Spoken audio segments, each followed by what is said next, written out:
জয় শ্রীকৃষ্ণ, রাধে রাধে, হর হর মহাদেব। নমস্কার বন্ধুরা, আজকে আমরা কথা বলবো নীল ষষ্ঠী পূজা নিয়ে।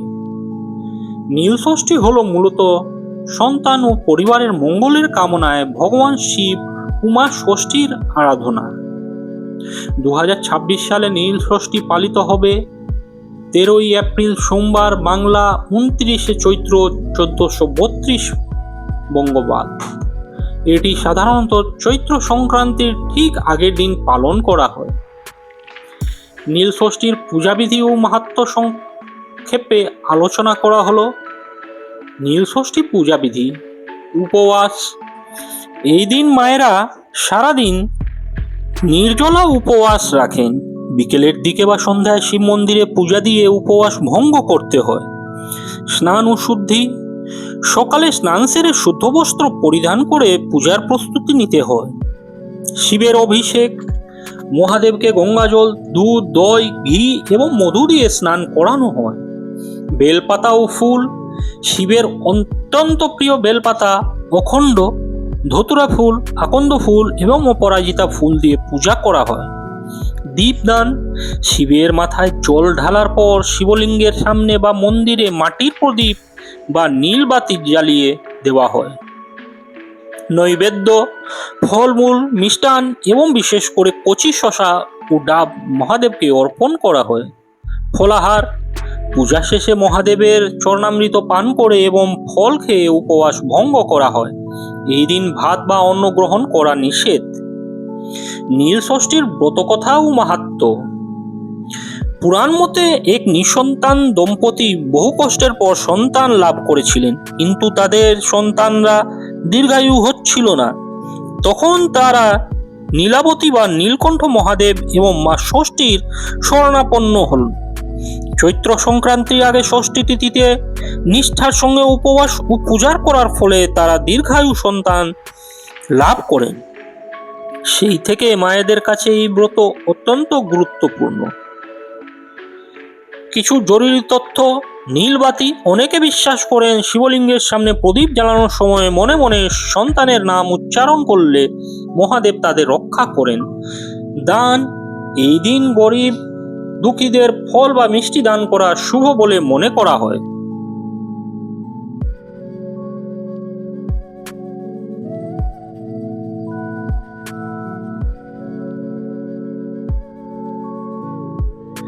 নীলের ঘরের দিয়ে বাতি জল খাও গো পুত্রবতী, এই মন্ত্র উচ্চারণ করেই বাংলার প্রত্যেক মায়েরা মূলত সন্তানের মঙ্গল কামনায় এই ব্রত পালন করে থাকেন।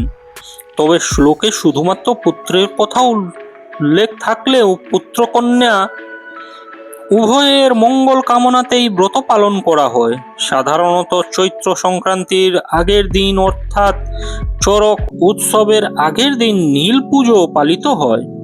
তবে এই বছর নীল ষষ্ঠী বা নীল পূজা কবে পড়েছে, 13ই এপ্রিল নাকি 14ই এপ্রিল, তাই নিয়ে অনেকের মনেই প্রশ্ন রয়েছে।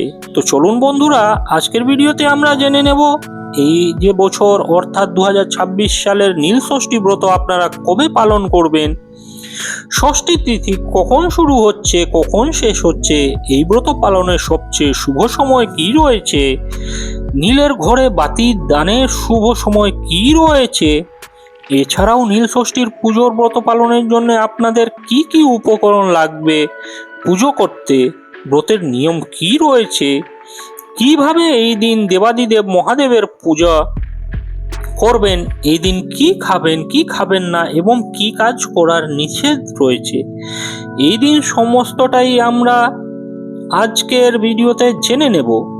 তো চলুন বন্ধুরা, আর দেরি না করে ভিডিওটি শুরু করা যাক। যদি আমার চ্যানেলে নতুন হয়ে থাকেন অবশ্যই চ্যানেলটি সাবস্ক্রাইব করে এবং ভিডিওটি একটি লাইক করে শেষ পর্যন্ত সাথে থাকবেন। আশা করি ভিডিওটি আপনাদের জন্য খুবই হেল্পফুল হবে। ভিডিওটির মূল পর্বে যাওয়ার আগে দেবাদিদেব মহাদেবের যারা ভক্ত রয়েছে অবশ্যই কমেন্ট বক্সে লিখুন ওম নমঃ শিবায়, হর হর মহাদেব। নীল ষষ্ঠী ব্রত আপনারা কবে পালন করবেন তা তো আমরা জানবই, তবে তার আগে জেনে নেওয়া হোক যে কিভাবে এই ব্রতর প্রচলন হয়েছিল। কাশীর এক ধার্মিক ব্রাহ্মণ দম্পতির সন্তানরা অকালে মারা যেতে থাকে।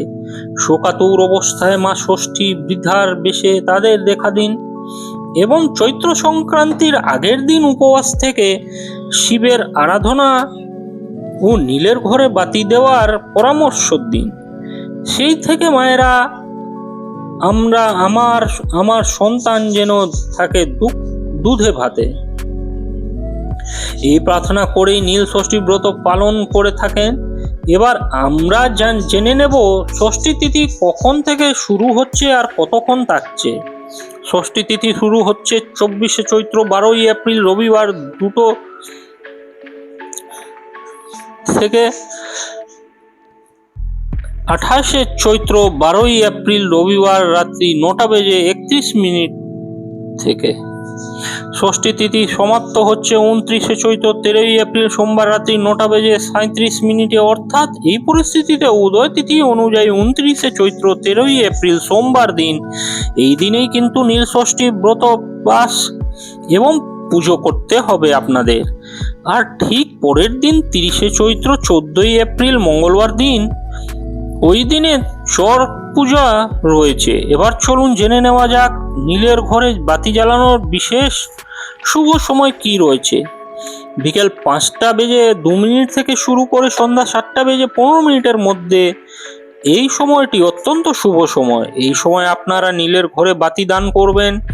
যাদের জটি সন্তান রয়েছে ততগুলি মোমবাতি অথবা ততগুলি ঘিয়ের অথবা সর্ষের তেলের প্রদীপ জ্বালাবেন দেবাদিদেব মহাদেবের সামনে। আর এই সময়ের মধ্যেই আপনারা কিন্তু শিবলিঙ্গ অভিষেক করবেন এবং শিবলিঙ্গ পুজো করবেন। চলুন এবার জেনে নেওয়া যাক যে এই পুজো করতে অর্থাৎ নীলষষ্ঠীর পুজো করতে আপনাদের কি কি উপকরণ লাগবে।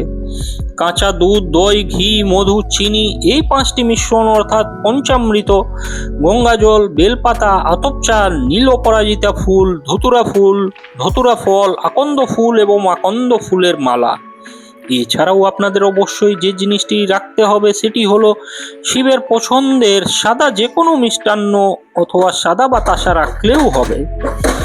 আর 5 রকমের ফল অথবা দেবাদিদেব মহাদেবকে অর্পণ করার জন্য আপনারা যে কোনো একরকম ফলও অর্পণ করতে পারেন।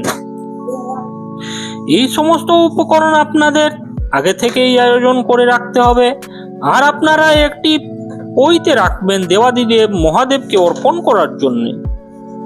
নীল ষষ্ঠীর দিন সারাদিন উপবাস করে সন্ধেবেলায় শিবের মাথায় জল ঢালতে হয়। এরপর শিবের মাথায় প্রথমেই দিতে হয় বেলপাতা। তারপর আপনারা যে সমস্ত ফুল ফল মালা সমস্ত এনেছেন একে একে অর্পণ করবেন।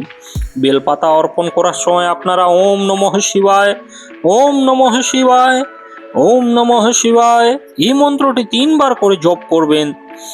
আর বেলপাতা ফুল ফল সমস্ত কিছু অর্পণ করা হয়ে গেলে তারপর কিন্তু আপনারা পঞ্চামৃত দিয়ে অভিষেক করবেন। পঞ্চামৃত অর্পণ করার সময় ওম নমঃ শিবায়, ওম নমঃ শিবায়, ওম নমঃ শিবায় এই মন্ত্র উচ্চারণ করবেন। এরপরে আপনারা যে ফল এনেছেন বা মিষ্টান্ন এনেছেন তার সমস্ত কিছু দেবাদিদেব মহাদেবের উদ্দেশ্যে অর্পণ করবেন এবং সবশেষে আপনারা ধূপ আর দীপ দেখিয়ে আরতি করবেন। এরপর অপরাজিতার মালা জড়িয়ে অথবা আকন্দ ফুলের মালা জড়িয়ে সন্তানের নাম নিয়ে একটি মোমবাতি জ্বালিয়ে প্রার্থনা করতে হবে। মনে রাখা জরুরি, উপোস ভাঙার পরও কিন্তু এই দিন আপনারা অন্ন গ্রহণ করতে পারেন না। ফল, সাবু অথবা যে কোনো ময়দার তৈরি জিনিস আপনারা খেতে পারেন। এমনকি এই দিন সৈন্ধব লবণ ব্যবহার করবেন খাবারে। নর্মাল যে লবণ আমরা অন্যান্য দিন খেয়ে থাকি সেটি খাওয়ার যাবে না। মনে রাখতে হবে ব্রতের দিন উপবাস করে নিষ্ঠা করে কিছু নিয়ম মানলে ভক্তের সমস্ত মনোকামনা পূরণ করেন দেবাদিদেব মহাদেব। তো বন্ধুরা, আগেই জিজ্ঞাসা করেছেন যে এই ব্রতটি কারা কারা পালন করতে পারবেন। যাদের সন্তান রয়েছে তারা তো পালন করবেন। যারা নিঃসন্তান দম্পতি রয়েছে তারাও এই ব্রত নিষ্ঠা সহকারে পালন করতে পারেন। সন্তান কামনায় আজকের ভিডিওটি এই পর্যন্তই। খুব তাড়াতাড়ি নতুন কোনো ভিডিও নিয়ে আসছি। সেই সমস্ত ভিডিও দেখার জন্য অবশ্যই চ্যানেলটিকে সাবস্ক্রাইব করে সাথে থাকবেন। আর এই ভিডিওটি যদি হেল্পফুল হয়ে থাকে বন্ধুদের মধ্যে অনেক অনেক বেশি শেয়ার করবেন। নমস্কার, ধন্যবাদ।